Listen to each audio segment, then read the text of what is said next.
우리 다 같이 사도신경으로 신앙 고백하시면서 예배 자리로 나가겠습니다. 전능하사 천지를 만드신 하나님 아버지를 내가 믿사오며 그 외아들 우리 주 예수 그리스도를 믿사오니 이는 성령으로 잉태하사 동정녀 마리아에게 나시고 본디오 빌라도에게 고난을 받으사 십자가에 못 박혀 죽으시고 장사한 지 사흘 만에 죽은 자 가운데서 다시 살아나시며 하늘에 오르사 전능하신 하나님 우편에 앉아 계시다가 저리로서 산 자와 죽은 자를 심판하러 오시리라. 성령을 믿사오며 거룩한 공회와 성도가 서로 교통하는 것과 죄를 사하여 주시는 것과 몸이 다시 사는 것과 영원히 사는 것을 믿사옵나이다. 아멘. 찬송가 154장 우리 함께 같이 찬송하겠습니다. 찬송가 154장입니다. 154장 우리 함께 같이 찬송합니다. 생명의 주여 면류관 받으시옵소서. 날 위해 쓰신 가시관 나 기억합니다. 저 겟세마네 기도를 늘 기억하게 하시고 그 십자가의 은혜로 날 인도하소서. 누셨던 무덤 내게도 보이시옵소서. 잠드신 동안 천사가 굳게 지키었네. 저 겟세마네 기도를 늘 기억하게 하시고 그 십자가의 은혜로 날 인도하소서. 마리아처럼 새벽에 주께로 갑니다. 빈 무덤 내게 보이사 날 가르치소서. 저 겟세마네 기도를 늘 기억하게 하시고 그 십자가의 은혜로 날 인도하소서. 고난의 잔을 날 위해 다 마셨나이다. 나 항상 나의 십자가 감당케 하소서. 저 겟세마네 기도를 늘 기억하게 하시고 그 십자가의 은혜로 날 인도하소서. 아멘.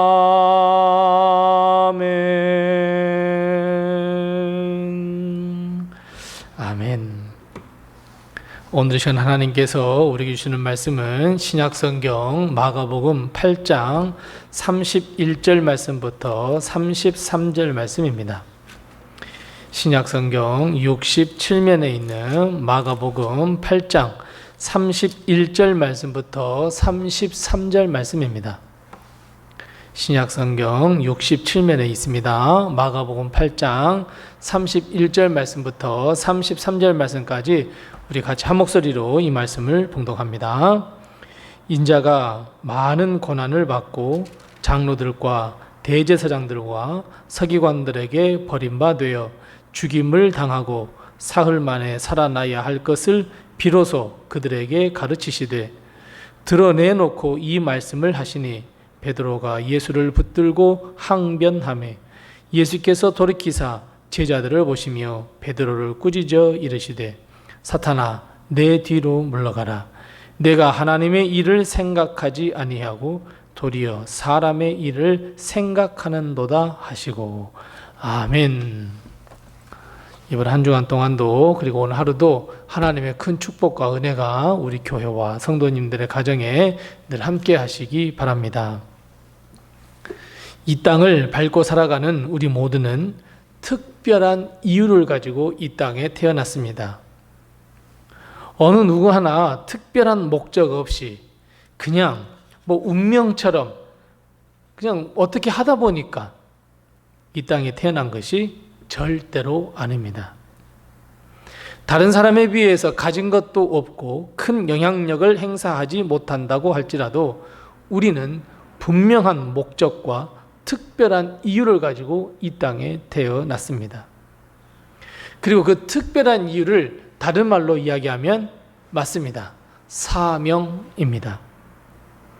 그래서 우리 삶에 있어서 사명은 매우 중요한 것이고 우리 삶에 있어서 사명은 우리 삶에 의미를 부여하는 아주 중요한 일입니다. 하나님께서 우리에게 맡기신 사명, 그 독특한 사명이자 나만이 이룰 수 있는 사명을 우리는 충성을 다해서 반드시 성취하고 이루어내야 합니다. 그것이 의미 있는 인생이며 의미 있는 삶이기 때문입니다. 마찬가지입니다. 우리 주님도 이 땅에 오실 때 그냥 아무 이유 없이 감찰하시기 위해서 이 땅에 오신 것이 아닙니다. 우리가 잘 아시는 대로 우리에게 생명과 축복, 영원한 생명을 주시기 위해서 이 땅에 오셨습니다. 그리고 이 목적은 주님이 십자가에 달려 죽으셔야 완성될 수 있습니다. 우리는 이 십자가를 믿어, 주님을 믿어 죄의 용서를 받을 수 있고 구원을 얻을 수 있습니다. 사실 주님은 제자들에게 이 사명에 대해서 지금껏 한마디 말씀도 하지 않으셨습니다. 하나님의 말씀, 하나님을 믿음으로 하나님의 나라에 들어갈 수 있음을 말씀하셨지만 주님이 이 땅에 오신 진짜 이유에 대해서는 말씀하지 않으셨습니다.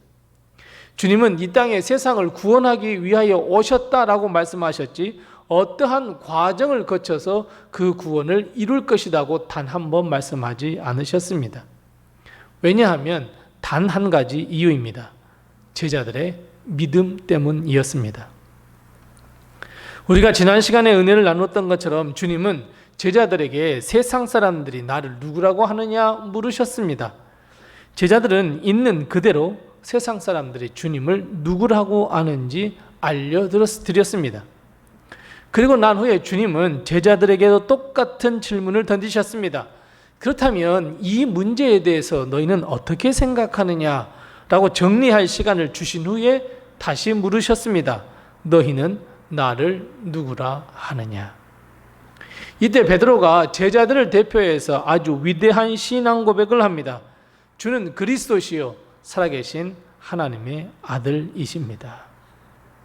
이것을 마가복음에서는 주는 그리스도이십니다 라고 말씀합니다.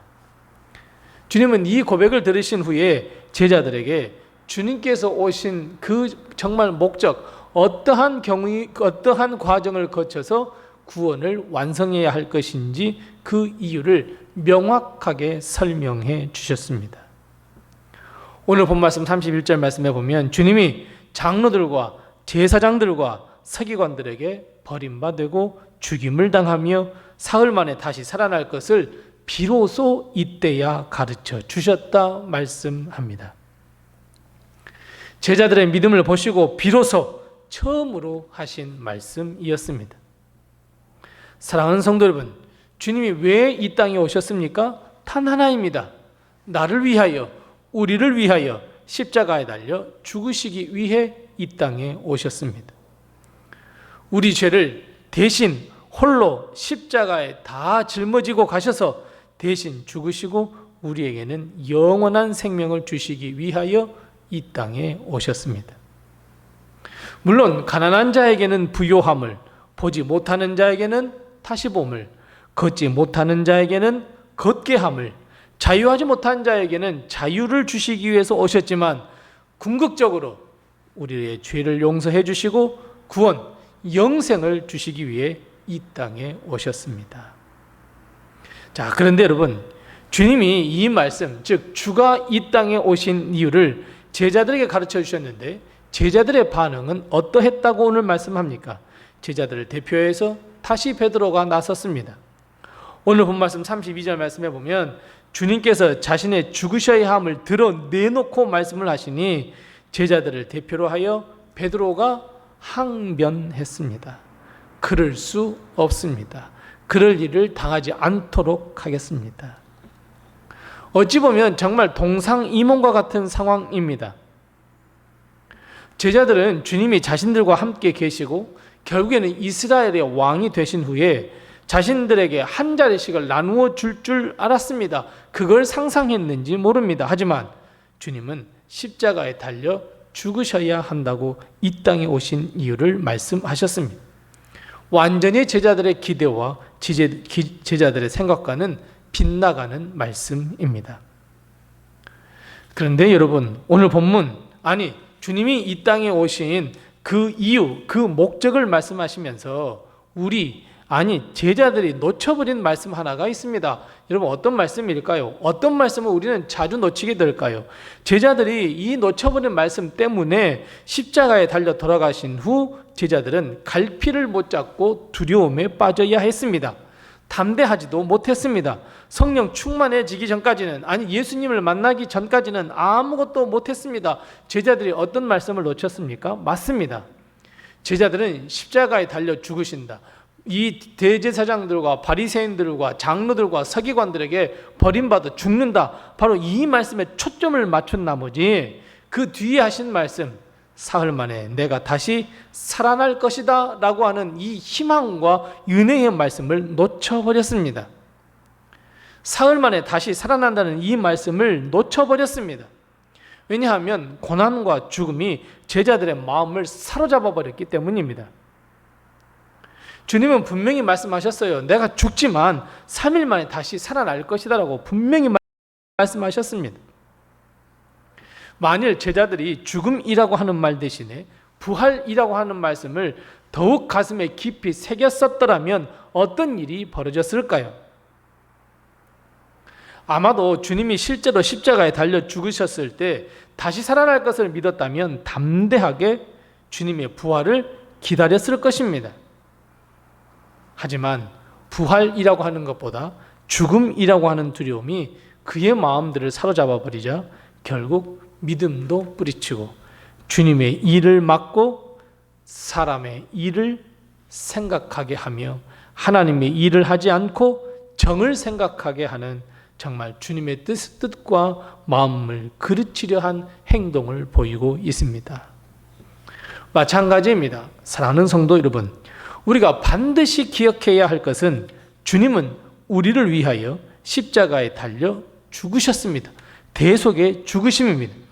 우리 역시 십자가를 믿고 우리가 그 십자가의 죽으심을 의지하여 구원을 얻을 수 있는 모든 그 십자가를 믿는 자들입니다. 이것이 주님이 이 땅에 오신 이유입니다. 하지만 십자가의 죽음으로 끝이다 라는 생각은 다 버리셔야 합니다. 왜냐하면 죽음 뒤에 부활이 있기 때문입니다. 주님은 죽음뿐만 아니라 반드시 죽은 후에도 부활하실 것이다, 이렇게 분명하게 약속하시고 있으며 선포하고 있습니다. 우리는 죽음 뒤에 오는 부활의 첫 열매이신 주님을 기억하며 우리의 믿음을 더욱 굳건하게 세워야 합니다. 사람의 일이 아닌 하나님의 일을 더욱 우리는 이루어가기에 힘써야 합니다. 죽음이 아닌 부활이 우리를 기다리고 있기 때문입니다. 부활이 없는 사람들은 죽음이 우리의 마음을 확 붙든 경우라면 죽음으로 끝이라고 이렇게 생각해 버립니다. 하지만 주님께서 약속하신 말씀대로 부활의 열매로 거듭나게 된다라고 하는 것을 기약하게 된다면, 그것을 믿는다면 우리는 영생뿐만 아니라 부활의 삶을 기대하게 됩니다. 만일 부활을 우리가 마음에 품게 된다면 결국 사람의 일이 아닌 하나님께서 우리에게 주신 그 독특한 사명을 이루기 위하여 기꺼이 십자가의 길을 걸어갈 수 있습니다.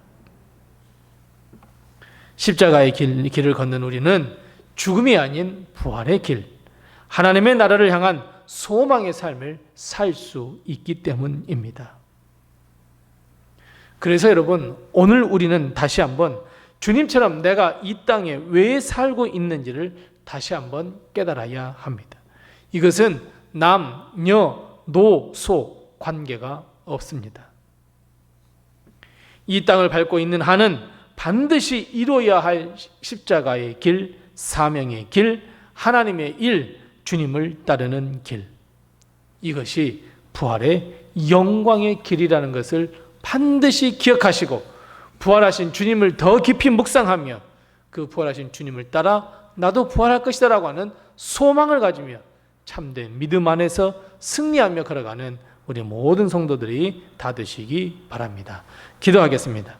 우리 기도할 때 두 가지를 위해서 먼저 기도합니다. 첫 번째 기도할 것은 주님, 나의 사명을 발견하게 해달라고, 그 사명을 이루는 자 되게 해달라고 우리 함께 같이 기도하십시다. 두 번째 기도할 것은 사람의 일이 아닌 하나님의 일을 성취하고 살아가는 당당한 그리스도인이 되게 해달라고 우선 이 두 가지의 기도의 점을 가지고 기도하시고 또 내게 허락하신 기도의 점을 가지고 하나님 앞에 기도하겠습니다.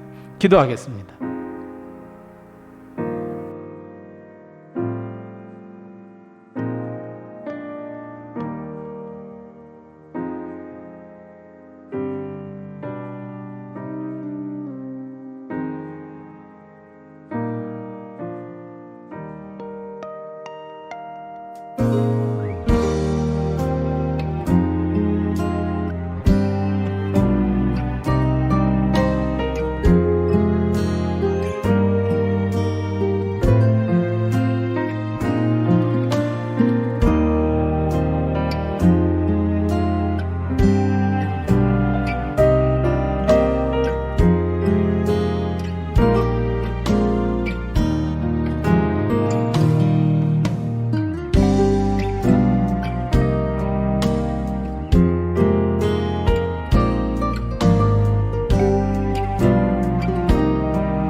여러분 잘 들으세요. 예수님이 진리예요, 길이에요, 생명이에요. 모든 것이에요. 알파와 오메가예요. 만유의 주예요. 만왕의 왕이에요. 진리의 왕이에요. 진리가 어디 있습니까? 진짜 생명은 어디 있습니까? 우리가 가야 될 길은 어디 있습니까? 우리가 먹고 살 생명의 양식은 어디 있습니까?